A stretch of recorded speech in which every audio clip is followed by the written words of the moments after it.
প্ৰথম কথাটো হৈছে যে এখন সমাজত অপৰাধ কেতিয়া বাঢ়ে? অপৰাধ তেতিয়াই বাঢ়ে যেতিয়া অপৰাধীয়ে ভাবে যে অপৰাধ কৰি সাৰি যাব পৰা যায়। এতিয়া আমাৰ ইয়াত তেনেকুৱাবোৰ বহুত হৈছে।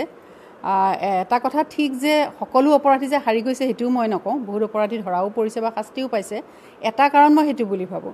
দ্বিতীয় কথা হৈছে যে আমাৰ হাজাৰ বছৰীয়া যিটো পিতৃতান্ত্ৰিক ব্যৱস্থা, য'ত সদায় ভবা হয় যে পুৰুষ ওপৰত নাৰী তলত, এই ধাৰণাটো ইমানেই সোমাই গৈছে যে আচলতে সেই মাইণ্ডছেটটোৱে এনেকুৱা কৰি তোলে মানুহক যে নাৰী দুৰ্বল, সদায় যিকোনো ক্ষেত্ৰত তেওঁলোকৰ ওপৰত অত্যাচাৰ কৰিব পাৰি, এই ধাৰণাটো পিতৃতন্ত্ৰই সোমাই দিয়া ধাৰণা।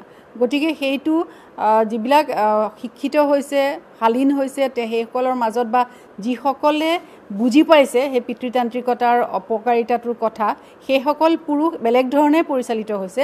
কিন্তু যিসকল পুৰুষৰ মনত এই পিতৃতান্ত্ৰিকতা সোমায়ে আছে, তেওঁলোকে সুযোগ পালে তাৰ ব্যৱহাৰ কৰিবলৈ বিচাৰি থাকে। তেওঁলোকে ধৰি লয় যে নাৰী আমাতকৈ দুৰ্বল, গতিকে ইহঁতক যিকোনো প্ৰকাৰে ইহঁতক শাস্তি দিব পাৰি, যিকোনো প্ৰকাৰে ইহঁতৰ ওপৰত নিৰ্যাতন চলাব পাৰি।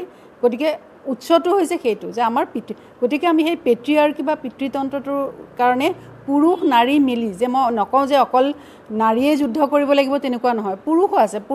বহুত পুৰুষ আছে যে ফেমিনিষ্ট, তেওঁলোকে নাৰীৰ অধিকাৰৰ হকে কাম কৰা পুৰুষো আছে। গতিকে পুৰুষ মহিলা সকলোৱে মিলি, আৰু এই প্ৰশ্নটো অকল মহিলাৰ ইছ্যু বুলি ধৰি ল'ব নালাগে। যে আমি সদায় মই দেখোঁ যে এতিয়া আপোনালোকে বাৰু সুধিছে যে মোক ইয়াত লগ পাইছে, সুধিছে, সেইটো বেলেগ কথা। কিন্তু এনেকুৱা ধৰণৰ ঘটনা হ'লে বিভিন্ন ফোন আমালৈ আহে যে এনেকুৱা ধৰণৰ ঘটনা হৈছে, আপোনালোকে কি কৰিছে, কি ক'ব। কিন্তু মোৰ কথা হৈছে পুৰুষসকলৰ ওচৰলৈ যাওক, তেওঁলোকক সোধক যে এইটো নাৰীৰ সমস্যা নহয়, এইটো সমাজৰ সমস্যা। আমাৰ সমাজখন যে অধপাতে গৈছে, আমাৰ সমাজখনত যে এনেকুৱা ধৰণৰ বিষ পুলি এতিয়াও সোমাই আছে, সেইটো সকলোৰে আচলতে দায়িত্ব তাক ৰক্ষা কৰা। ধৰ্মীয় মেৰুকৰণটো অত্যন্ত দুৰ্ভাগ্যজনক। প্ৰকৃতিয়ে আমাক জন্ম দিওঁতে এইবোৰ একো দি পঠিওৱা নাই নহয়। প্ৰকৃতিয়ে আমাক জন্ম দিওঁতে আমাৰ ধৰ্মৰ লগত দি দিয়া নাই, আমাৰ সংস্কৃতিৰ লগত দি দিয়া নাই, আমাৰ পৰম্পৰাৰ লগত দি দিয়া নাই। এতিয়া যিবোৰ কথা কৈ যে আমাৰ ধৰ্মীয় সংস্কৃতি, ধৰ্মীয় পৰম্পৰা, সেইবোৰ সংস্কৃতি মানুহে সৃষ্টি কৰিছে, সংস্কৃতিয়ে মানুহক সৃষ্টি কৰা নাই। আৰু ধৰ্মটো এতিয়া এনেকুৱা হৈছে, মই ভাবোঁ যে ধৰ্ম এনি অৰ্গেনাইজড ৰিলিজিয়নিষ্ট পলিটিক্স আজিৰ পৃথিৱীত। যে ধৰ্ম কিয় অৰ্গেনাইজ কৰিব লাগে?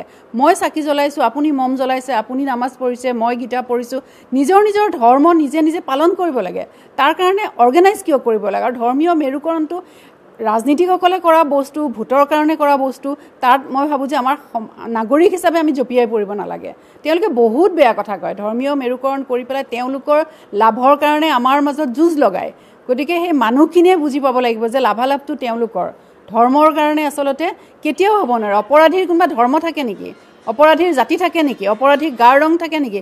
ক'লা মানুহে অপৰাধ কৰে, বগা মানুহে নকৰে, অমুক ধৰ্মই কৰে, অমুক ধৰ্মই নকৰে। হেজাৰ উদাহৰণ দি দিম যে এইটো ধৰ্মৰ মানুহে এনেকুৱা ধৰণৰ কাম কৰিছে বুলি কোৱাৰ বিপৰীতে মই আনটো ধৰ্মৰ মানুহে এনেকুৱা কাম কৰিছে বুলি হেজাৰ উদাহৰণ দি দিব পাৰোঁ। নিশ্চয় সেইটো কৰা কেতিয়াও উচিত নহয়। এইটো এইকাৰণেই কৰিছে যে সেইটোৱে তেওঁলোকক ক্ষমতাত থকা সহায় কৰিছে। যে এটা সংখ্যক একাংশ মানুহক যদি এই ধৰণে অপমান কৰি থকা হয়, তেওঁলোকৰ বিৰুদ্ধে কথা কৈ থকা হয়, তেতিয়াহ'লে মেৰুকৰণ হৈ গৈ থাকিব। তেওঁলোক অপমানিত হ'ব, লাহে লাহে তেওঁলোক ঐক্যবদ্ধ, তেওঁলোকৰ ভোট লাগে কাৰ? সংখ্যাগৰিষ্ঠৰ ভোট লাগিব। গতিকে সংখ্যালঘুসকলক মেৰুকৰণ কৰি আইচলেটেড কৰি দিলে তেওঁলোকৰ লাভ হ'ব। সেইকাৰণে আচলতে তেওঁলোকে ৰাজনীতিকবিলাকে কৰি থাকে।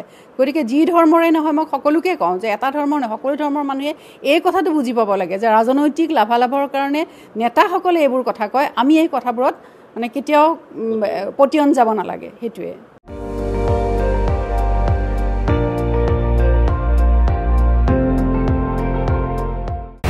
আপুনি চাই আছে ND24, সৰ্বশ্ৰেষ্ঠ নহয়, সৰ্বোত্তমৰ দৌৰ।